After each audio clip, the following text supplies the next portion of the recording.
Hey guys, we're about to be welding a linear rail up the side of this router table. So I'll give y'all a quick look at that. And one little quick tip, if you ever do this in the future,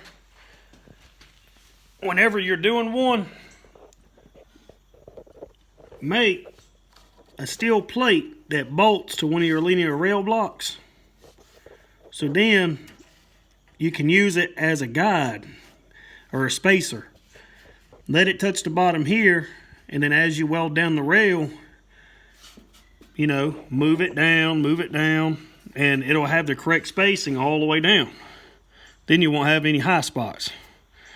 So you still have to clamp it, make sure it don't move, because whenever you weld, it still likes to pull in one direction or another. But you do want to not weld the rail directly to steel or channel, whatever you're using. You want to actually drill and tap and bolt it. You want to drill and tap and actually bolt it to a smaller piece.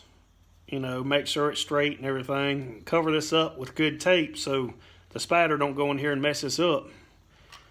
And then you'll come in here, make sure you clean off the mill scale, and you weld there all the way down on top and bottom. And that's the way you mount it. So quick little tip there.